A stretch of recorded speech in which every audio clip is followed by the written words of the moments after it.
J'ai appris que... Avec Fabrice Debacker qui nous rejoint ce matin. Bonjour Fabrice. Bonjour Jean-Marc. Dites, vous êtes marié? Oh bah j'y pense de plus en plus, mais je pense qu'on va faire la fête avant. D'accord, ça c'est une très bonne idée. Le principal c'est la fête. Bon allez, vous nous parlez des marieurs ce matin. Oui, c'est une tradition qui se perd, mais que nous conservons encore dans notre province du Luxembourg. Notamment, il y a le géant, le Hellechtman Aron qui le rappelle. C'est que jusqu'il y a la Seconde Guerre mondiale, et encore un petit peu après, parce qu'il fallait nourrir plein de gens, tous ceux qui travaillaient dans le milieu agricole, forestier, donc tous ceux qui étaient faucheurs, agriculteurs, moissonneurs, le bûcheron et le bouvier, n'avaient pas le temps d'aller se promener au bal et de sortir le soir pour aller boire un verre. Il n'y avait pas TikTok, etc.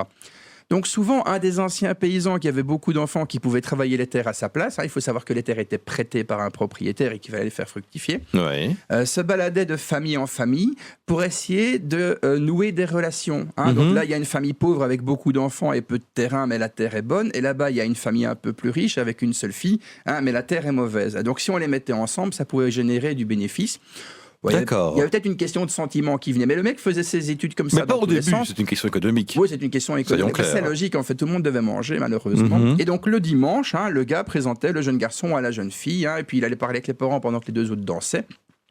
Et quand ça se faisait, il avait une part sur la dot de la fille. Donc, il avait tout intérêt à trouver des beaux partis pour les uns et pour les autres, parce que, comme maintenant encore, son travail... Il y avait un pourcentage. Il y avait le pourcentage. C'est comme les agences matrimoniales. C'est comme les agences matrimoniales. Et il y avait la réputation. Donc, le gars, finalement, quand il se baladait dans le village, tout le monde lui payait la goutte, lui filait la pipe de tabac. C'était génial. Mais c'est quelque chose qui est resté jusque... presque les années 50, parce qu'après après la Seconde Guerre mondiale, il y a plein de gens qui étaient en Allemagne ou qui sont morts, donc il fallait refaire des familles, et c'était le meilleur moyen qu'on avait de le faire à une époque où il n'y avait plus que ça, en fait, puisqu'il n'y avait pas Internet, il n'y avait plus d'état civil.